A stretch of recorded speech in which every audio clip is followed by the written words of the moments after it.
Good morning everyone. How are you? आप लोग कैसे हो?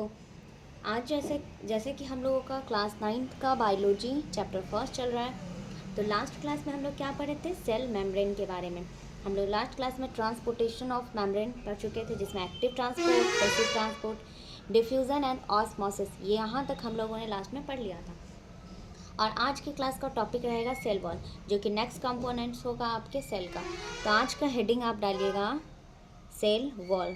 आज हम लोग देखेंगे कि सेल वॉल कैसे वर्क करता है, सेल वॉल सेल मेम्ब्रेन से कैसे अलग है। तो आप हेडिंग में डालिए सेल वॉल। सेल वॉल जो होते हैं ना, ये सिर्फ प्लांट सेल में ही प्रेजेंट होते हैं, ये एनिमल सेल में नहीं होते। हम जैसा कि हम लोग जानते हैं कि एक एनिमल सेल एक प्लांट सेल है, तो सेल वॉल एनिमल सेल में प्रेजेंट नहीं होते हैं।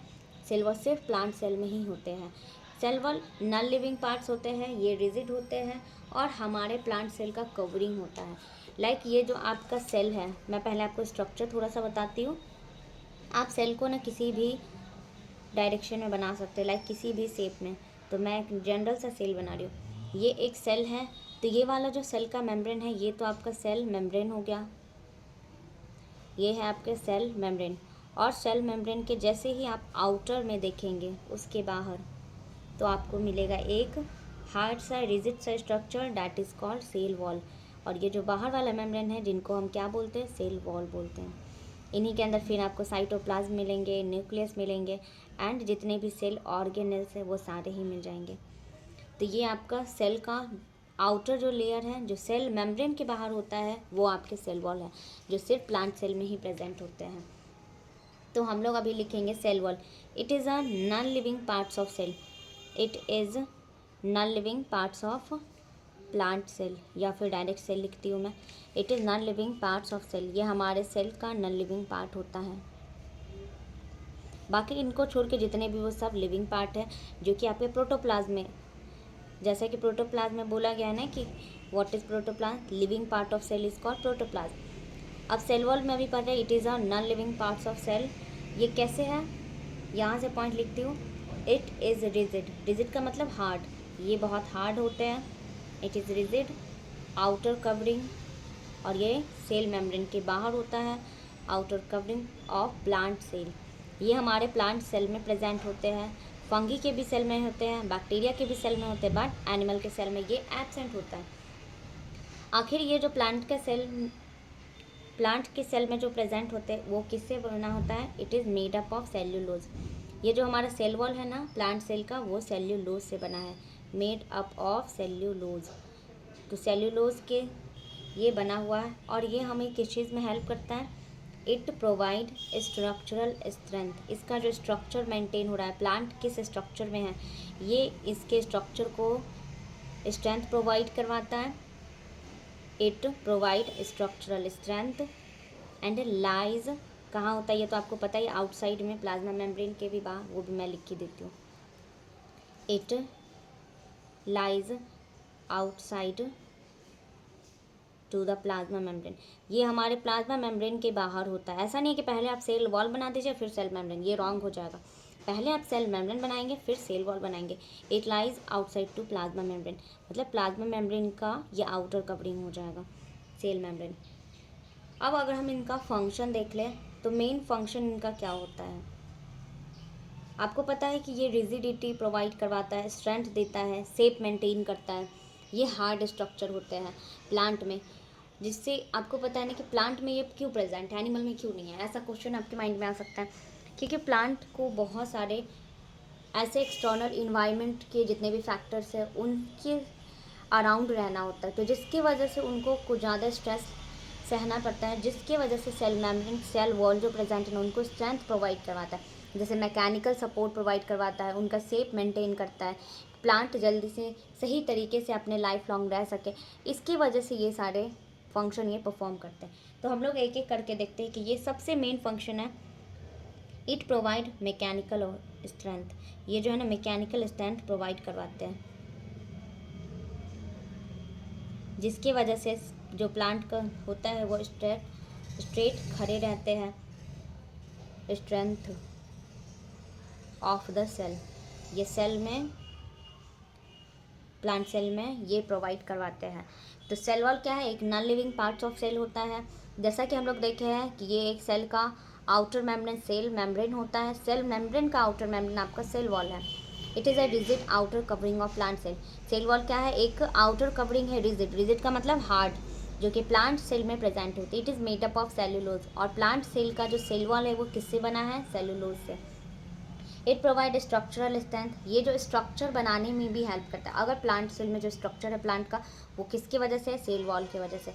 और ये प्रेजेंट कहाँ होता है, it lies outside to plasma membrane, ये प्लाज्मा मेम्ब्रेन के बाहर प्रेजेंट होते हैं। अगर इनका मेन फंक्शन देखें, वैसे तो ये सारे फंक्शन ही हो जाएंगे। It provide mechanical strength of cell, ये मैकेनिकल स्ट्रेंथ प्रोवाइड करवाते हैं। अब कौन कौन से सेल में, कौन कौन सा ऐसा सेल है जिनमें सेल वॉल प्रेजेंट होता है, तो यहाँ मैं लिखवा रही हूँ, नीचे लिखिए आप, इट इज़ प्रेजेंट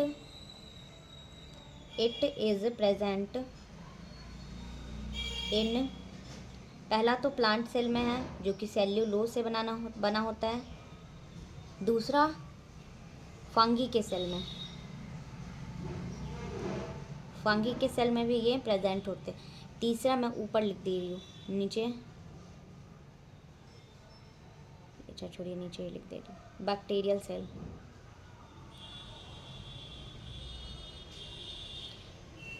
अब तीनों में किस किस चीज़ से बना होता है, ये भी एक इम्पॉर्टेंट पॉइंट है। प्लांट सेल का आपको पता ही है, सेल्यूलोज का बना होता है, जैसा कि अभी मैंने बताया ही है कि सेल्यूलोज से बना होता है प्लांट के सेल वॉल। फंगी का काइटिन, फंगी का काइटिन से बना होता है। एंड अगर बैक्टीरियल सेल को देखें तो बैक्टीरिया का पेप्टिडोग्लाइकन से बना होता है, पेप्टिडोग्लाइकन।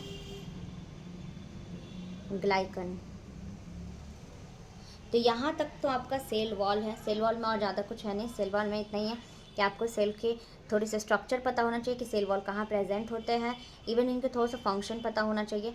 जितने भी सेल वॉल जो जो एनिमल में प्रेजेंट होते हैं, जो भी ऑर्गेनिज्म में, उन सब के सेल वॉल किस चीज़ों से बना है वो आपको पता होना चाहिए। अब मैं ना थोड़ा सा स्ट्रक्चर आपका सेल का बताती हूँ।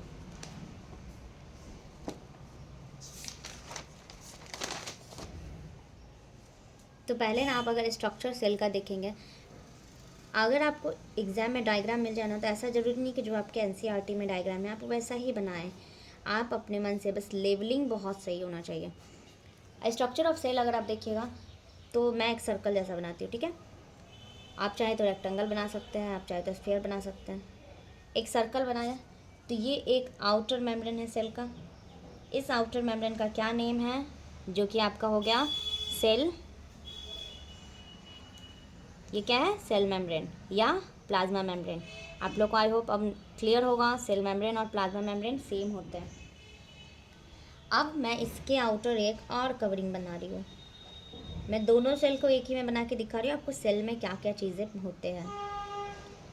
ये एक आउटर मेम्ब्रेन है जो मैंने ब्लैक पेन से बनाया। ये क्या है, ये रिजिड पार्ट ऑफ सेल, और डेड पार्ट ऑफ सेल क्या है, ये सेल वॉल है, जो कि प्लांट सेल में प्रेजेंट होंगे बट एनिमल में नहीं होंगे। ये मैं बार बार बोल रही हूँ, ये सिर्फ प्लांट सेल में होंगे, एनिमल में नहीं होंगे। सेल मेम्ब्रेन जो कि जितने भी लिविंग सेल है सब में होंगे। अब देखिए, जैसे कि आप सेल के अंदर आएंगे, यहाँ पे आपको पूरा फ्लूइड प्रेजेंट होगा। यहाँ पे fluid part, this one is, ये जितने भी ये सब में फ्लूइड है। इस फ्लूइड का क्या नेम है, साइटोप्लाज्म। तो ये जो अंदर पार्ट है फ्लूइड वाला, उनको हम साइटोप्लाज्म बोलेंगे। अब इसके अंदर आइए, आपको मैं सेल ऑर्गेनल्स बता रही हूँ क्या क्या। पहले तो सबसे पहले आपको ब्रेन ऑफ द सेल, जो कि क्या है, nucleus, controlling unit of the cell है। न्यूक्लियस को कंट्रोलिंग यूनिट भी बोलेंगे क्योंकि ये पूरे ओवरऑल सेल को कंट्रोल करते हैं, इवन आप इनको ब्रेन भी कहेंगे। तो ये क्या हुआ आपका, ये आपके न्यूक्लियस है, जिनको हम ब्रेन ऑफ द सेल। सबके बारे में डिटेल स्टडी करने वाले हैं, आपको प्रॉपर नोट्स भी सबका मिलेगा, सो डोंट वरी। अभी बस मैं एक स्ट्रक्चर बता रही हूँ कि ये क्या है। ये एक रफ सा डायग्राम है, अगर आप चाहें तो ये बना सकते हैं अपने एग्जाम में भी लेवल्ड करके। अब देखिए, यहाँ जो आपका न्यूक्लियस है ना, न्यूक्लियस के अंदर ऐसे ना एक धागा लाइक स्ट्रक्चर प्रेजेंट होता है। अब ये धागा लाइक स्ट्रक्चर क्या है, जो थ्रेड लाइक स्ट्रक्चर प्रेजेंट है, जो भी बिखरे पड़े, स्कैटर्ड है, ऐसा नहीं है कि वो प्रॉपर तरीके से बना है, जो कि आपका डीएनए है। डीएनए जानते हैं ना, जैसे कि आपके आइज़ का कलर, किसी के आइज़ का कलर ब्लैक होता है, किसी का ब्राउन होता है, किसी का अलग अलग कलर होता है। तो ऐसा क्यों है, जो भी कैरेक्टर बॉडी में हमारे आ रहे हैं वो हमारे पेरेंट्स से आ रहे हैं। तो जो हमारे पेरेंट्स से कैरेक्टर आते हैं वो किसके वजह से, डीएनए की वजह से। डीएनए का full form deoxy ribo nucleic acid. तो डीएनए हमारे जेनेटिक इन्फॉर्मेशन को दे रहा है कि अगर आपके हेयर का कलर कैसा होगा, आपके आइज़ का कलर कैसा होगा, आपके बॉडी का स्ट्रक्चर क्या होगा, आपके शेप, इन सारे चीज़ों को डीएनए ही कोड करता है। अभी तो ये डीएनए स्कैटर्ड फॉर्म में, तो जब ये स्कैटर्ड रहता है तो इनका नेम हो जाता है क्रोमेटिन। डोंट वरी, अभी कंफ्यूज नहीं होना है, मैं सबको क्लियर करते जाऊंगी। ये है क्रोमेटिन। अब ये क्रोमेटिन जब कंडेंस करेगा, सेल जब डिवाइड करता है ना, तभी जाके वो डीएनए बनते हैं। वो कैसे होते हैं मैं आपको आगे बताऊंगी। अभी ये हो गया। अब आपको न्यूक्लियस से अटैच एक सेल ऑर्गेनेल्स दिखेंगे, जैसा मैं बना रही हूँ आप वैसे रफ डायग्राम बना सकते हैं, ठीक है। अब इनका क्या नाम है, इनका क्या नेम है, ये है ईआर, इंडोप्लाज्मिक रेटिकुलम। ईआर का फुल फॉर्म समझ में आ गया होगा आपको, इंडोप्लाज्मिक रेटिकुलम।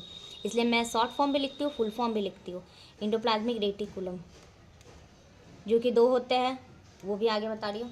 अब यहाँ मैं एक स्टैक लाइक स्ट्रक्चर बना रही हूँ, stack like structure.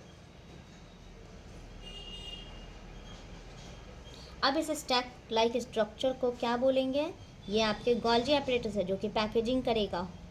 Golgi apparatus या गोल्जी कॉम्प्लेक्स या गोल्जी बॉडी। आई होप आपको तीनों नेम क्लियर होगा। गोल्जी एपरेटस, स्पेलिंग में ए छूट गया। अब जो कि पावर को तो छोड़ ही दिए, जो आपके बॉडी में स्टोर करेगा, power house of gas, sorry power house of cell, उनको क्या बोलते हैं, mitochondria. Power house of cell क्या हो गया आपका, माइटोकॉन्ड्रिया। तो ये है आपके माइटोकॉन्ड्रिया। और जैसे कि ये छोटे छोटे से पॉइंटेड स्ट्रक्चर, ये क्या है आपके राइबोसोम्स। और जैसे कि प्लांट सेल में लार्ज वैक्यूल्स होते हैं, अभी तो मैं यहाँ छोटा ही बना रही हूँ, बट प्लांट सेल में वैक्यूल्स बहुत बड़ा होता है। ये वैक्यूल्स है जो कि प्लांट सेल में प्रेजेंट होता है, वो भी इतना बड़ा होता है ना, सबसे बड़ा। जो कि न्यूक्लियस जरूरी नहीं वो सेंटर में, कभी यहाँ भी रह सकता है, यहाँ भी, जहाँ मर्जी वहाँ रह सकता है। अलग अलग सेल में ये डिपेंड करता है कि वो किस पोजिशन में हो। तो ऐसा कभी नहीं बताने कि न्यूक्लियस सिर्फ सेंट्रल रीजन में होते हैं, पेरीफेरी में भी हो सकते हैं। जब प्लांट सेल में वैक्यूल से इतना प्लेस को ले लेगा तो न्यूक्लियस तो पेरीफेरी में ही चले जाएंगे। तो ये आपका स्ट्रक्चर ऑफ द सेल है। आई होप और भी ज़्यादा सेल ऑर्गेनल्स है, जो कि 1-2 ये सारे को मिला दिया सेल ऑर्गेनल्स है। ये cell wall, cell membrane, overall जो भी बेसिक है वो सारे ही मैंने यहाँ पे बना दिया है, ठीक है। तो आपको ये क्लियर होगा स्ट्रक्चर ऑफ सेल, और आप चाहे तो इस डायग्राम को बना सकते हो। और मैं एक बार आपको दोनों डायग्राम बना के दिखाऊंगी, एक बार प्लांट सेल का अलग बनाऊंगी, एक बार एनिमल सेल का अलग बनाऊंगी। वो मैं अभी आगे पढ़ती हूँ, तो मे बी लास्ट क्लास में बना दूँगी, ओके। और आई होप आप लोग को ये क्लियर होगा। मैं आज एक शॉर्ट्स भी डालूंगी जिसमें मैं कुछ क्वेश्चंस लाई हूँ आप लोगों के लिए, आप लोग उनका आंसर कीजिएगा। बहुत इजी क्वेश्चन है, जो मैं पढ़ा रही हूँ ना उसी में से मैंने क्वेश्चन दिया है, कुछ MCQ type. So I hope आप लोग को पसंद होगा। अगर आपको ये क्लास पसंद आए तो लाइक करें, सब्सक्राइब करें। अगर कुछ डाउट हो या फिर कुछ इम्प्रूवमेंट चाहिए तो प्लीज़ कमेंट करें मुझे। एंड आज के लिए इतना ही, नेक्स्ट क्लास में मिलते हैं। Thank you so much.